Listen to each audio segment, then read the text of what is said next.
Mic Drop Moments is sponsored by Grow Radio. Want to launch your own podcast? Grow Radio are here to help. Grow Radio has launched and supported countless podcasts, and they'd love to do the same for you. Just hit record and they'll handle the rest. No editing stress, no technical faff, just a great podcast released when you want. Need a little extra support? Grow Radio's workshops and courses make getting started easy. Let's bring your podcast to life. Message Grow Radio on social media or reach out to Gary Jones, the founder of Grow Radio. Let's make this happen. Hello, Annie. Hello, so nice to be here. Thank you for asking me. It's great to have you here. Now, you've got a great story, which I think is of huge value to my listeners. And what I'd like you to do is just tell us what you're doing now, and then we're going to find out why that is and what you were doing beforehand. Okay, so what I'm doing now, I've got two sort of main parts of what I do during a normal week. First of all, I teach bakers how to run a baking business, and I do that for about 2 days a week. But most of my time is now taken up by setting up and running my CIC, the Chronicles of Hope CIC. So that's where most of my time is taken these days. Yeah. So we're going to come back onto how that came about very shortly. But you were a baker and you were making amazing cakes. So tell us about that business and how that started. Okay, so I was a primary teacher for 30 years and then decided in the end, very long story short, I really didn't want to be a primary teacher anymore. So I left and set up a baking business called Leading Lady Cakes, so named because I'm a trained soprano and I sing. And all my friends said, you've got to call it that. You've got to call it that. So that's what it was named. And eventually I made sure that my business was mainly doing wedding cakes. That's really what I wanted to do. But when I started, I didn't know how to make wedding cakes. So I learned how to do it. And then, yeah, just got lots of bookings for that while I was still primary teaching, but supply teaching. And so I was trying to build one business while I was still doing the teaching. And then, of course, the lockdown came, the pandemic came. And I actually did have quite a few weddings booked that year, which, of course, all got cancelled and postponed and everything. So, and because my supply teaching income had potentially just disappeared as well, that's the time that I set up the training. I was started teaching bakers, of whom there were many during lockdown, for one reason or another, people that had been put on furlough or made redundant or whatever it was. And baking was one thing that could be done as a business. You had to have certain ways of delivering your bakes and things, but it could be done.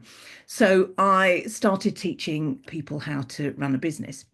And then in 2021, I officially retired from teaching altogether and was able to concentrate on both my wedding cake business and my training business. And then we've come forward to last year when I had to stop my wedding business for reasons that will become apparent. So, like many women, you're running a business, you're racing ahead with life, you're doing, and I think as women, sometimes we're always racing on to the next thing. We want growth, we want to be bigger, we want more clients. What's the next thing? What's the next milestone? What's the next time? But you were stopped in your tracks, and I mean literally stopped in your tracks. And I won't say from a negative, I call this your gift of opportunity. Tell us what happened, Annie. Okay, so it started in last April. I found a lump on my breast and went to the doctor, and various appointments and scans and pokes and prods later. In May, I was diagnosed with breast cancer, which at that point it was going to be chemo and surgery, and it was curable. But then I went for another scan, and subsequently they found that the cancer had gone to my bones. And in the words of the doctor that told me, I can't cure that, he said. So that was the 2nd of July, that day, when I was told, yeah, I've got cancer, it's not curable, but we're going to do all we can to treat it and keep you here for as long as possible, in words of one syllable. Yeah, the words nobody wants to hear and probably don't hear at the time, because I don't think you heard those words. I think your daughter heard those words. And Yeah. it's not a situation that anybody wants to be in. But I think the way that you've taken that news and the way your positivity just astounds me. But I think the way that you're using your diagnosis, and I don't mean the word using as in using it, you're Mm. using it for effect to help and for opportunity to help others. And I Yeah. love the way that you're doing that in a slightly different way to a lot of people. I want to take you back again. So you first found the lump. How long was it before, oh my gosh, is that a lump? And did you think, I better go and get this checked out? Was there a moment of hesitation when you think, oh, I'll leave it and see if it goes away? Yeah, absolutely. I think it was a week before I thought, oh, that doesn't seem right. Oh no, it's not a lump, it's just a little bit hard, whatever. But then came the weekend and I thought, actually, no, I had a good prod and thought, no, I really need to get this looked at. So, and in fact, it was the Monday morning I tried to phone the doctors, no appointments. So actually, I phoned the NHS helpline. Is it 111? I think it's Yeah. 111, Yeah. isn't it? And explained what was happening. And the lovely chap at the other end of the line heard the urgency of what was happening. And it was him that got the appointment with the doctors the following day.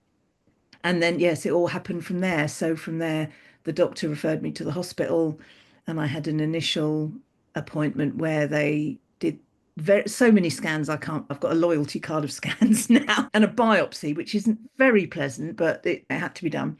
And then, yeah, then it went from there. So it was from April, I think the 23rd was when I went to see the doctor. And then the 2nd of July was when I got the second diagnosis. That's quite a big gap as well between the end of April and the beginning of July, and a gap where initially you thought, right, I'm going to have an operation, I'm going to have Mm. chemo, I'm going to have some radiotherapy perhaps. And then so you must have received a phone call saying, come back in or something. Did you think at that point when they said, come back in, that it was going to be to just schedule your appointment, or did they give you pre-warning that they were going to give you a different outcome? No, what happened was I'd been to my first appointment where they'd said, yes, you've got breast cancer. We're going to do chemo and wait to hear from us, and we'll schedule the chemo and it'll all be arranged. But we want you to go and have this thing called a PET scan, which I then went about 2 weeks. Everything's 2 weeks, 2 weeks to wait, 2 weeks to come back, 2 weeks to this and that and the other. So I went to have this PET scan. And then about a week after that, I got a call from the oncologist nurse or secretary who said, oh, the doctor would like to see you tomorrow. And I thought, oh, he wants to start the chemo. He wants to get that arranged. So I went with my daughter because by that point I'd realized that I needed to take someone with me at every appointment. The first one I didn't, and there was a real mistake. So I made sure I had someone with me. And it was at that appointment that he said, unfortunately, the PET scan shows that the cancer has traveled to your bones and I can't cure it. And as you said before, it was really my daughter that heard it because as soon as he said those words, I went into shock and the rushing in the ears, everything. I went really cold. I had the brick in my stomach and I said a rude word, which isn't like me, but I did. But I don't apologize because I'm sure the oncologist has heard worse. And in fact, he said, any questions? And it was my daughter that said how long she got, to which the oncologist sort of basically said, oh, almost as long as a piece of string. Some people it's short, some people it's years. So I thought, right, I'll have the years, thank you. That's the one I'll have.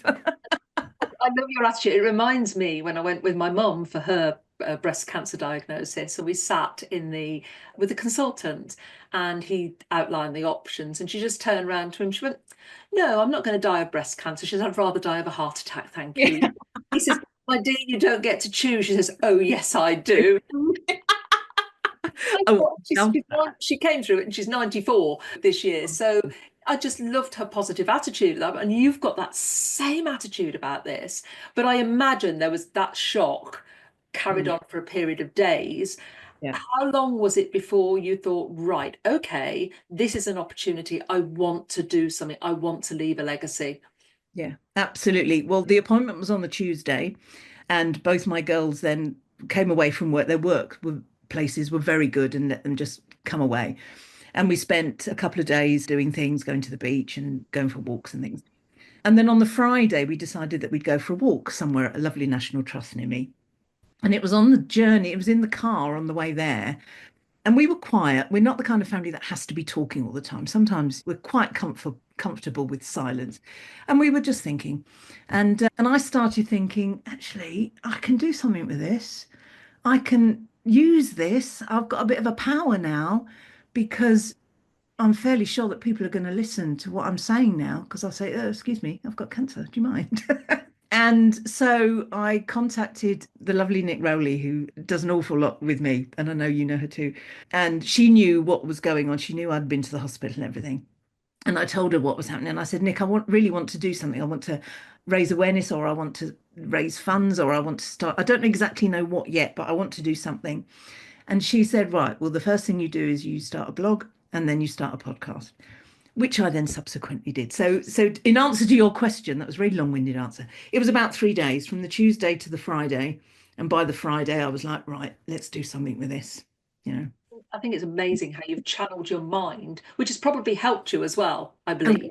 Oh, Um, yeah.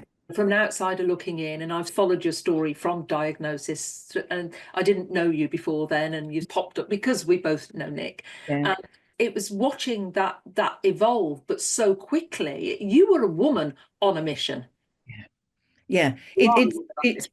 given me so much purpose. In fact, I've said to a couple of people in the last couple of months that actually, ironically, I'm the happiest I've ever been because I've got so much purpose. I've got so much I want to do, not only with the CIC and the charity, but in life as well, because you suddenly realize actually there's no one day I'll do something. It's got to be right. This is day one of something. Believe in bucket lists. I think bucket lists are always for the future. I Yeah. think have an effort list instead and do it Yeah. now. Yeah. Which, Absolutely. So yeah, it's a question of right, well, I want to go and do that, so I'm going to go and do it. yeah. Do you think it's helped you make the decisions not to put off things and say, well, I've always wanted to do that. Yeah, I'll just do it now. Do you think Yeah. that's helped you make those choices? Yeah, absolutely, absolutely. It's quite liberating to think, actually, I really want to do. It's like, for example, I've always wanted to go and see the opera in Verona, always. And oh, one day I'll go and see the opera in Verona. And a couple of weeks ago, I thought, well, let's go and see the opera in Verona then. And I'm someone who's quite happy to do things on my own. I'm single, no partner or anything like that. And I'm quite happy on my own. So I thought, right, well, let's do it then. So I've booked a hotel. I shall be booking the actual opera seat within the next month, and then I'll book my flight. And if I can afford it, I shall go business class because that's how I roll now. And it's just so liberating to go, "Well, actually, I want to do that. And do you know what? I'm going to. Yeah, I tend to do that now, especially with Italy. Verona's on my list. I haven't been there, Mm. but I've been everywhere else. And I just literally, I book the flight, I book the accommodation, I just go. Just I go. why wait? And I love that about you. And I think more people should be like that. I've seen so many friends wait and wait. And I say, what are you waiting for? And they retire and then they're ill and then they don't get to enjoy it. And I think sometimes why put off to the future what you can do today because Yeah. you never know what's around the corner. I love the way you're doing everything. But tell us about your CIC because it is different. It's not just raising money for breast cancer and breast cancer research. You've decided to do something a little bit different. So tell us about that. Yes, yes. Well, when we go back to my diagnosis and the story of that, I told you that my younger daughter came with me to my diagnosis. And then my elder daughter, I mean, Heather was 23 at the time, Eleanor, Elfie was 20. And they were taking an awful lot of time off, like in that week that I described, they took time off from work, which actually meant they weren't getting paid. It wasn't a sick leave or anything. And they took time off to take me to hospital and to be with me at appointments and all sorts of things. And to start with, I thought, oh, I'd love to perhaps liaise with a charity or raise money for perhaps Copperfield or someone, Macmillan, something like that. But as we went on and the girls were helping me more and just being there and just being supportive, I thought, what support is there out there for young adults like them? Excuse me. There's lots of support for children whose parents have cancer and teenagers, but nothing really for specifically for young adults. And it soon became apparent because you that it soon became apparent that actually a young adult is as vulnerable as a child, really, in that sense, because as a young adult, as soon as you go past 18, it's right, you're an adult now, you've got to do all these things, you've got to understand all about insurance and mortgages and all that kind of malarkey. And you've got to start a career. You've perhaps got to go to university. You've got to be learning. You've got to be an apprentice. Oh, and by the way, your parents ill as well. So you've got to cope with that too. And so I chatted to the girls about the kinds of support that they'd like. And luckily, my family is brilliant, and the girls have got all sorts of support from them. But we did think about people that might be in a similar position who wouldn't have that support and backup. Perhaps someone who's single parent, no other family at all, has suddenly been told that their parents ill, they've got to look after them. Help, what are they going to do? So those are the people that we're really going to be focusing on and raising money for. It might be that they need counselling. It might be that they just need some domestic help, someone to come and clean the house or whatever it is. And currently we're in survey mode. We're trying to find out from the young adults exactly what, so that we can bid for funding to actually put those things in place. So, yeah, so that's how it all came about. I suppose it's knowledge as well, because I know when my dad passed away, he was the first person that I lost. And Mm, even as a grown up, I didn't know what to do. yeah, I didn't know how to go and do all those things that you have to do, bank accounts. How do you deal with that? How do you deal with their assets? How do you register inheritance tax? All those things yeah. that as a younger adult, with all those other competing things and just at the starting out of their lives, probably need that support in that they not only need physical support, mental support, but they also need knowledge. Yeah, absolutely. And this is one of the other ideas that's floating around my head that will be put in place, to have perhaps a group of volunteers who are there as, I mean, not surrogate parents, that's not the right word, but auntie and uncle who are at the end of the phone. So the young adult, if they get a letter through from the tax people, or they get something that they're not sure how to deal with, they can phone up one of the volunteers and they'll go, oh yeah, it's all right, yeah, just phone this, do that's what it means, you're all right, not a problem, in loco parentis kind of thing, just to give that added bit of support, really. So that's that bit of a longer term vision, but I'd love that to happen as well. And Mm. as well as all the excitement, before we finish talking about Chronicles of Hope, I can see the sunflower in the background, and I know the sunflower is particularly important to you. How did the sunflower come about? Well, I decided on the name The Chronicles of Hope because I'd started the blog, which was the Annie Bennett Chronicles. And it soon became apparent that hope is really important. And it was a theme that kept coming up when I was talking to people. So the Chronicles of Hope was born. And then when I was looking for a logo, when we started putting it together, I just Googled which flower symbolizes hope, and the sunflower came up, which is brilliant because it's one of my favorite flowers. It's big and bold and brassy and a bit like me, really. So, yeah, so I had, luckily, I've got a lovely friend who's a graphic designer who designed it for me, lovely Michael. And so, yeah, so everything is about the sunflowers now. Annie's August, growing sunflowers. It's all about the sunflowers. Absolutely wonderful to have that. And it's one of my favourite flowers. I love sunflowers. And yeah, I just think when I've been to Italy and driven past the sunflower fields, it's one of the first things. I was in Tuscany last year. And when you see a whole field of them and all their Um, heads facing the direction of the sun, yeah. you drive around later in the day and they've all moved. I think Yeah, it's yeah. amazing. It's interesting, isn't it? Because the Italian word for sunflower is girasole, which is turn to the sun. And that's sort of hope in itself, isn't it? Because when you hope, you turn towards the light, you turn towards the sun. And I think that in itself says just volumes, doesn't it? And I Mm. know there's an event coming up later from another mutual acquaintance, Julie Bale. Now, you are a soprano, I am am. I right? Yeah, and you do sing opera anyway. And Julie is an opera singer, and Julie's doing something especially for Chronicles of Hope. Just tell us a little bit about that. Oh, it's amazing. It's amazing. Now, the lovely Julie, amazing Julie, she is a singing teacher. And, or one of the things she does is teach singing. And she's just started a program to teach nervous singers that have been told that they can't sing, because she, like me, believe that everyone can sing. Yeah. Me. Everyone can. And I think it's tragic that people are told they're not, because singing is such a joy.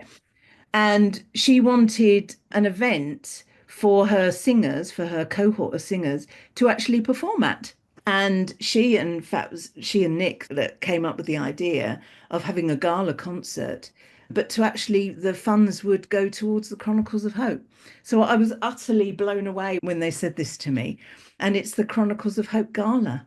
So I'm just absolutely delighted and honoured that it's happening, and I'm able to sing at it as well. You're singing at it, but it's other people that have been told they maybe couldn't sing or didn't think they could sing, and they're all training to sing at this event for Yeah, Chronicles. yeah. Which I think it's September time. September, I think it's the 25th. It's a Friday, 25th, I think. We will put a link. I'll get a link from Julie, and we'll pop Yeah. that there. Wonderful. I mean, we're running out of time, Annie, and I could spend all day talking to you.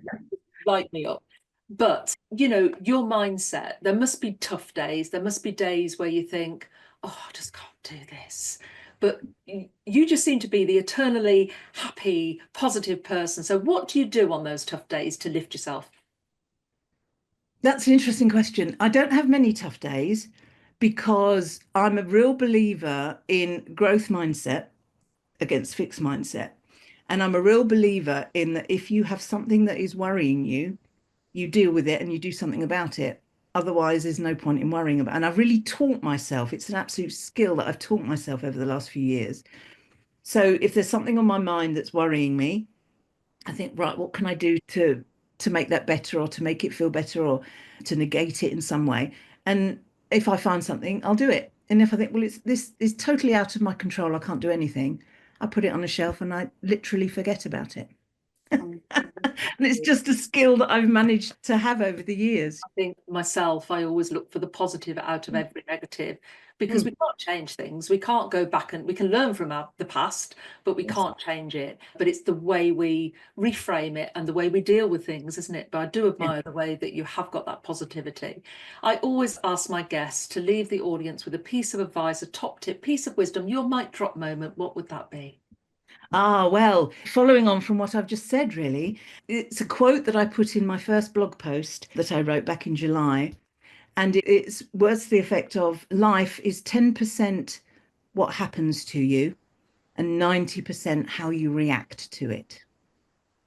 What a fantastic quote to leave us on. I've been chatting to the amazing Annie Bennett. Thank you, Annie. You're very welcome. It's been a pleasure.